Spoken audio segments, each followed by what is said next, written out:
is going to be an overture analysis of the progression in Destiny thus far. I had originally wanted this to be a podcast with a couple of old Destiny players from when I was originally playing during year 1 that I now play on the PlayStation 4 amidst For Honor and Rainbow Six Siege and Diablo respectively. But they did not want to attend and could not attend. One of them does have the capabilities to attend, but he decided that he didn't want to. He didn't want to express his feelings as a complete put down to the newer generation of Destiny players, even though it is the truth. Me personally, I told him that you can still express how you feel, truth or lie. The facts being that the progression of Destiny is aimed more towards newer players, and it pushes older players more and more to the side, like they don't want us to be here. That's fine. That's the reality of the situation. And I wanted him to express his thoughts about it, but he would go into a lot of detail regarding this and a lot of pros and cons, more cons than pros. And then with another update that's inevitably going to come, where we're going to be doing something else, or the players are going to be doing something else similar to the book that came from the Rise of Iron update. I can't remember what it is, but you essentially have to regrind everything in order to have everything accounted for. So all the past efforts that you did for this book that we already got from Rise of Iron is pretty much just crap now. He would go further into detail on it, but he needs to get back to an appointment in Ark Survival Evolved in order to see his Tyrannosauruses, which apparently is more important than the podcast, so I'm going to let the prehistoric bullshit do what it do. And besides, that is probably a lot more interesting than what I'm talking about, but I'm still going to address this because it's just towards my own endeavors in the Destiny video game and what it is I intend to do further from here. Now, I know I've been getting a lot of invites and a lot of friend requests of a lot of newer players in the Destiny community that have stumbled across my channel and my endeavors in the Destiny universe since the end of year 1, and then year 2, and then through the Taken King, including or excluding my Taken King playlist. And I do thank you all for tuning into my channel and tuning in for all of the past adventures I've had throughout Destiny. Back when all the stuff was relevant or very new to the video game, everything was fresh, coming across the glitches or the irregular things that happened in the video game were interesting and very fun. And it was a lot of people that I could really play with, and the competition was always diverse and always expanding, because when I'm going out in the field between Iron Banner or sometimes even Trials of Osiris, it's always the same people, but they never use the same thing twice. They're always mixing up with different guns, new combos, and always keeps you on your feet. That's the type of competition, and friendly competition at that I've always enjoyed when not doing the story mode or grinding the daily or the weekly nightfalls. And that's the competition that I miss going into Destiny Crucible and any of the game modes, because now it's just corner campers and spammers.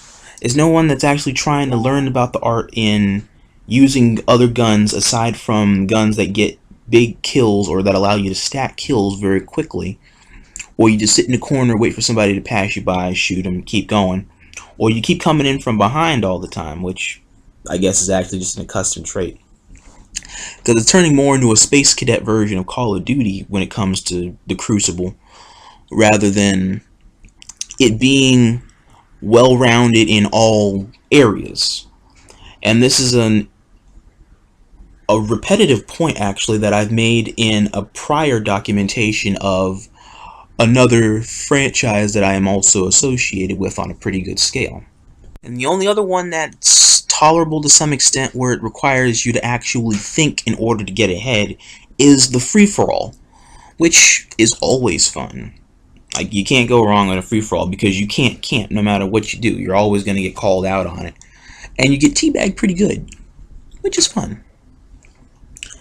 A game mode I would like to see is Rift again, because the only other time where Rift was presentable was during the last Iron Banner, like the final Iron Banner that was on the PlayStation 3 system before Bungie fucked it up.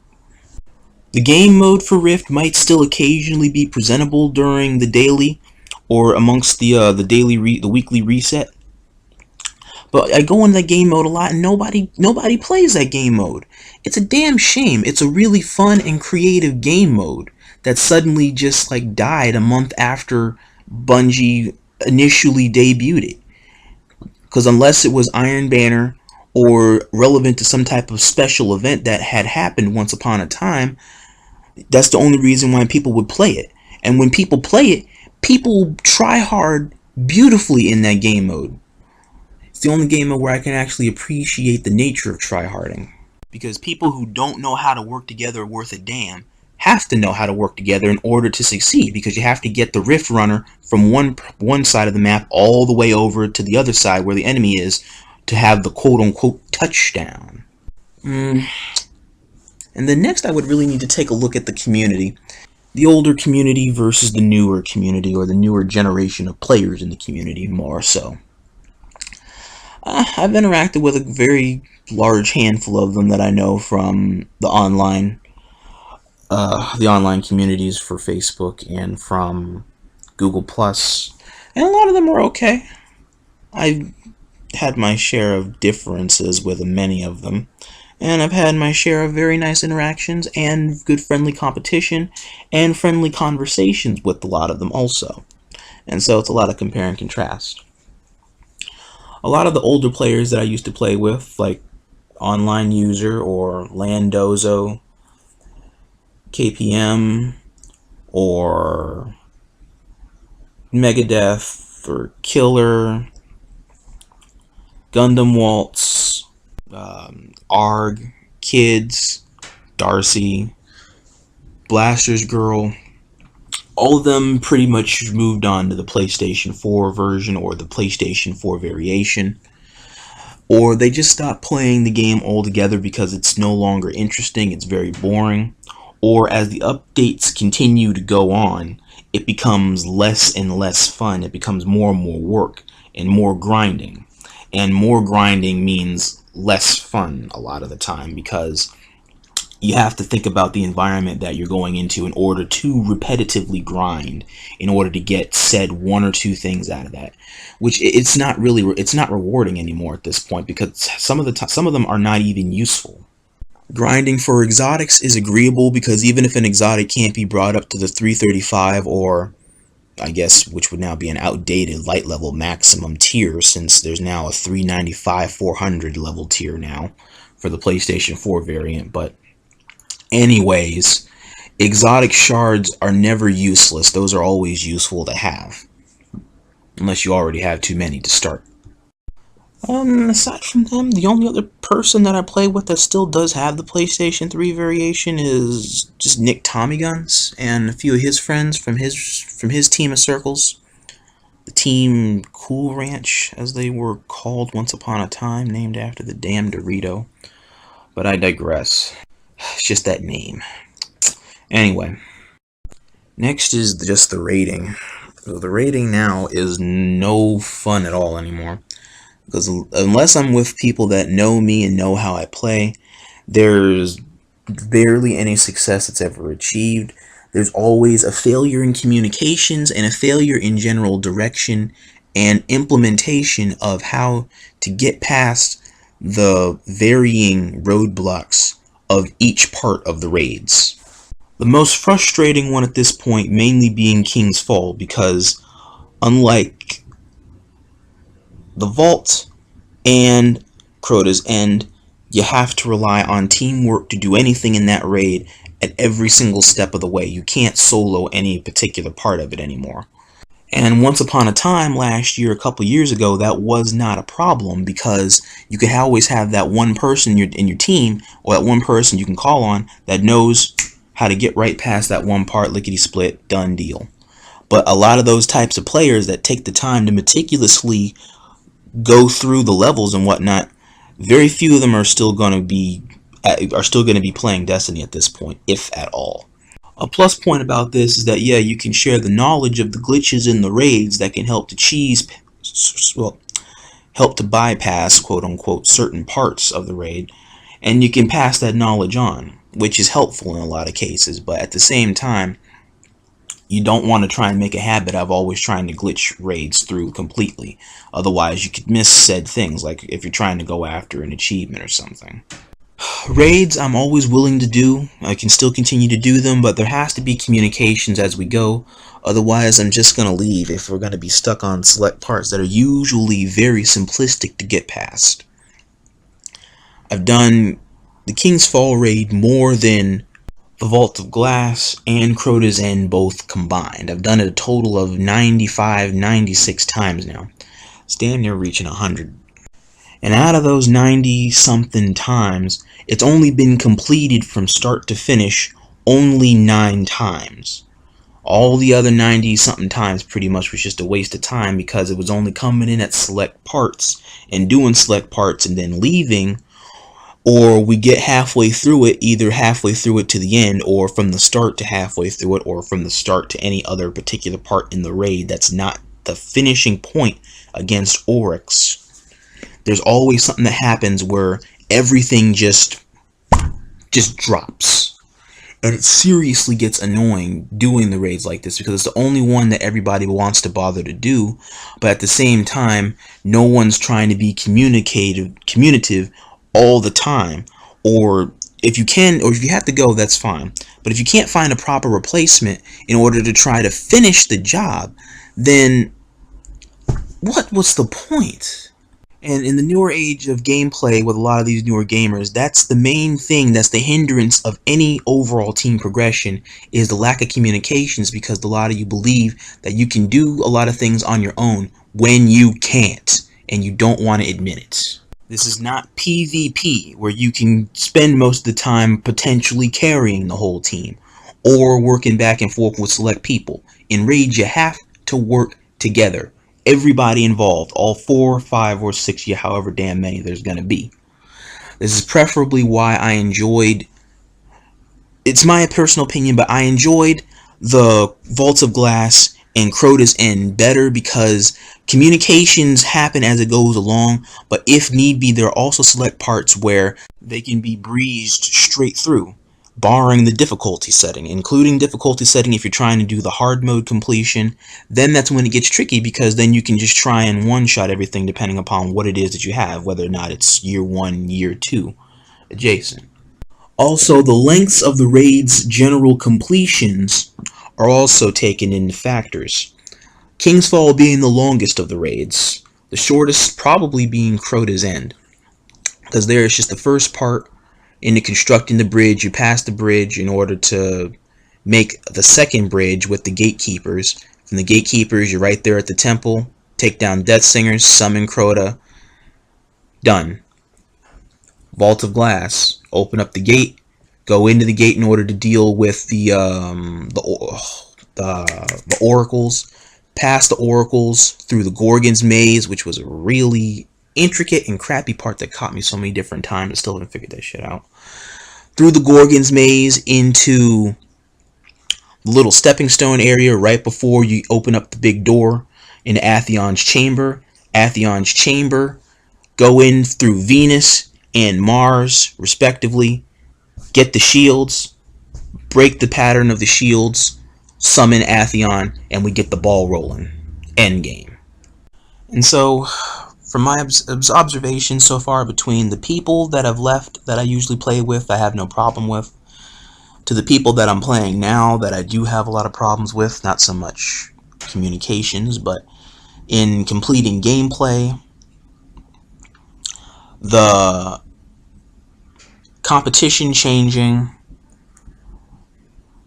the complications of completing group activities or group relevant activities that are still able to be accessed at this point after the whole screw over with the Rise of Iron, and in my own personal opinion, having achieved the majority, if not all, of the exotics that I've wanted to acquire in my own right to have in my collection.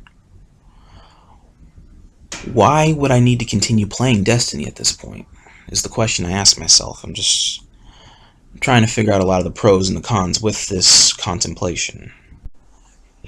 Exclusive, or acceptive rather, of those in-game factors, I'm trying to start by taking a look outside of the game. I have a good 87–90% of the game complete. This is as close to platinuming the game as I'm going to get. But I want to keep going because there are still 2 factors left that are stopping me from having the platinum of Destiny. And it's so close, I don't want to stop. But at the same time, set accomplishments that I have to achieve in order to have the platinum trophy are what's stopping me from thinking sensibly about this. Because I don't want to try and leave the platinum hanging there when it's just 2 trophies away. But when I have to rely on a raid team to go flawless, and I have to rely on a raid team that comes from my own respective clan on the game, the Satanic Kings, I'm screwed both ways. Because nobody from that clan plays this game anymore. All of them stopped. They stopped playing Destiny. It's a piece of crap. They moved on to Wildlands, Battlefield, Hardlines, 1, all the works. They moved on to other things that are more challenging or that are better for them than playing this game anymore, because they're not going to try to sink more money or more time into regrinding or redoing everything over again after an update, because people whine about things being overpowered when nothing's overpowered. And 2, the flawless BS. No, aside from the earlier players that I played with, aside from me dying a lot, nobody that I play with now can go a whole raid without dying. It's not possible. Or if it is, I haven't seen it yet, or I haven't been fortunate enough to come across the right people at the right times, so I can knock it out of the way, and I don't have to worry about it ever again. Had I gotten better at playing the game early on rather than later on, in the later stages when I would start to be decent in my own right, then maybe things could have changed and I could have ended up getting the plat or getting that particular one rough patch out of the way much sooner rather than much later. But that's just the way it all started out at first, because I just kept getting told that I suck shit at playing this game. I need to get good, blah blah blah blah blah, people rambling and people being butthurt about having to supposedly carry me needlessly, which seriously pissed me off because it felt like they always have to be around when I'm doing something. And so that's why I just decided to cut everybody off and spend a good deal of time playing the game, no life in the game, respectively, in my own right between doing and no lifing the daily, the nightfall, and Crucible back and forth and back and forth and back and forth. That way I can get good as I am now. And I ended up showing up, every last one of them, that supposedly thought that I suck or that I needed to be better at the game. No, I'm better than you now. And by missing out on a chance to potentially finish the game earlier, I instead managed to establish a good sense of accomplishment and self-assurance in reaching a new plateau of skills and abilities that I never thought I'd be able to have, until I continually kept challenging myself, and I kept pushing myself even further than that, because I wanted to prove to myself that I don't need somebody to hold my hand every single time I do something. And now I'm the one who's carrying people half the time, or the other half of the time I'm right there alongside person stacking kills or completing said objectives in my own right like I need to be doing. So there's no complaints. Or if there is complaint, then screw you, I don't care anymore. One accomplishment sacrificed so another accomplishment can be reached, pretty much. And so making up my mind about whether to continue playing Destiny or not has been weighing on my mind back and forth each time I try and do a new segment, or try and cover something intriguing that I can do in my own right here on the PS3 version that doesn't necessitate some type of conversion or just going over the PlayStation 4 version, as so many other people have done so far at this point. And that's another thing also that I'm going to bring up into play, and then I'll make my final assessment, was the PlayStation 4 version of Destiny. I get asked that question a lot also on the Destiny forums when I poke my head in every now and again after Gabriel and Elliot, is if I'm going to get the PlayStation 4 variation for Destiny. Same as when I get asked about Fall of Cybertron for PlayStation 4. But for this one, flat out my answer at this point will be no. And I can explain why this is. Granted, yes, the crossover for your information that's saved on PlayStation 3 can respectively and completely cross over to the PlayStation 4. So you start the PlayStation 4 exactly where you last left off on PS3. All the save files for all your characters, all your weapons, all your exotics, items, accessories, your stock, your vault, everything is all saved over. And that saves an astronomical amount of time, which I can be very thankful for. With a lot of the older players that moved over to the PlayStation 4 version in order to keep playing probably don't want to go through all that work all over again just to go right back to previous finishing points.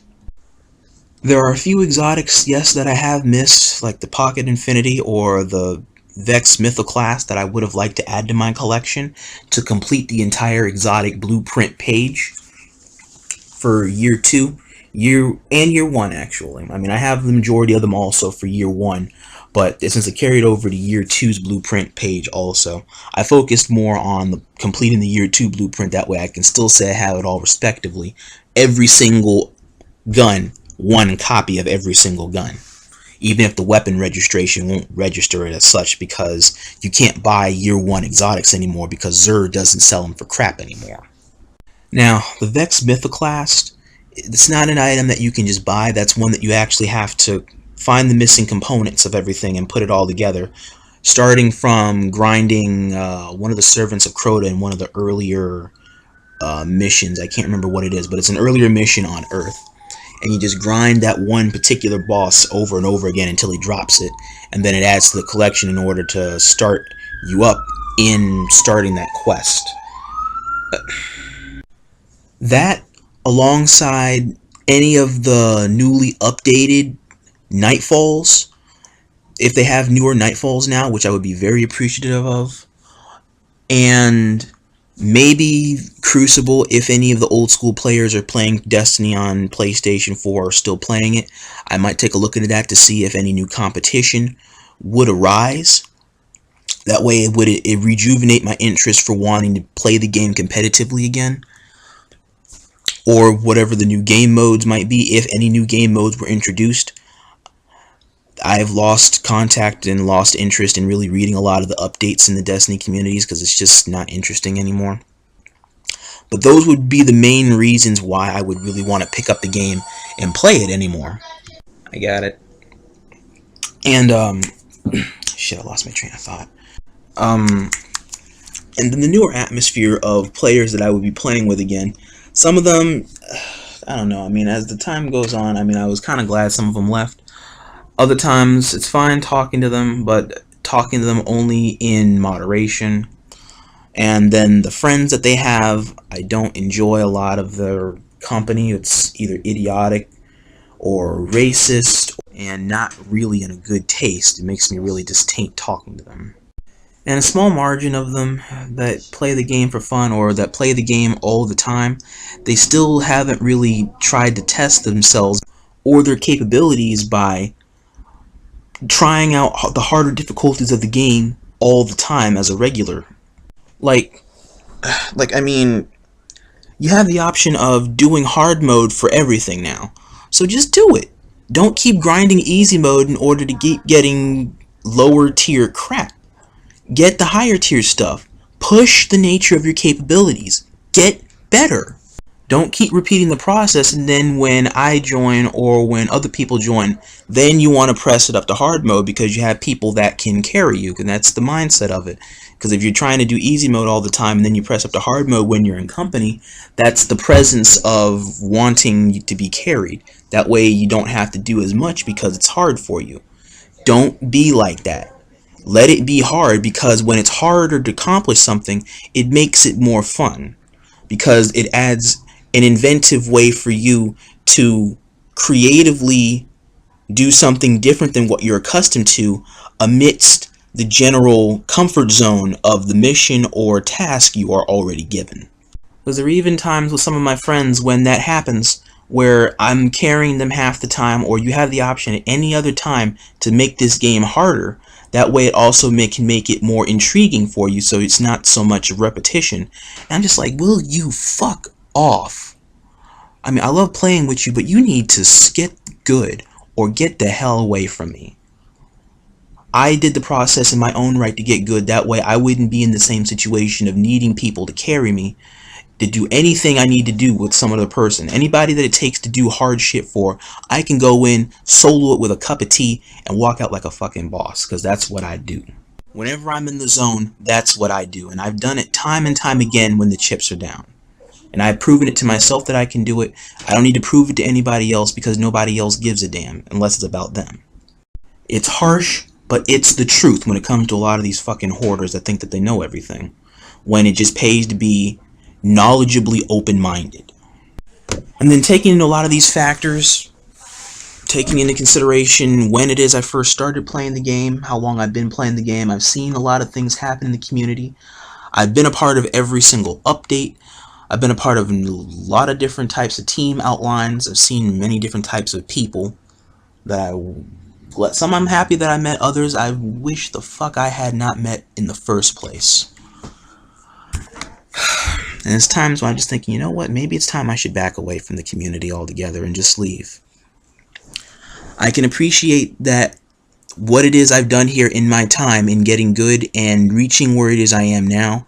I was able to achieve a huge amount of success that has brought me a lot of the notoriety and the attention that I have now, and I can be thankful about that. But there's also a time when a person has to think, does there need to be more? Or can this be a capping off point? And I know this can lead to a lot of people being disappointed, but I have to be truthful about this, and the truth is the truth, is that there really feels like there's nothing else here in this community for me. I don't need to be here anymore, but I'm still here because I wish to try to seek what is left in this community, and there's not much. First-person shooter game, yes, it is still pretty enjoyable, and I like all the stuff that's offered in Crucible, but at the same time, there are newer first-person shooter games that can offer a newer challenge presented in a whole new environment with some past friends that can be equally as enjoyable. Rainbow Six Siege being a very strong example of this exactly. I know as the game keeps going and the gameplay keeps evolving, and I'm pretty sure one or two more updates are going to come that are going to put the last nails in the coffin for the gameplay for me. But from here on out, I'm mainly going to be back and forth playing the game. I'm not playing it as strongly. I don't need to grind for anything anymore. It's all pretty much just there. It's reaching a point where I will just eventually stop, but until we get there, I might hit up maybe one or two more things and then I'll call it. I don't know about you guys, but it's reaching a point where this hunter can hang up his hand cannons for the last time. If the next big things happen, then just maybe I might return back to the combat, but I don't see that happening. Until then, viewers, take care, and you can leave me your thoughts and or comments or concerns in the section below. And you can also weigh in your feelings about Destiny's direction, the end of Destiny, Destiny 2, blah blah blah blah blah. You guys take care.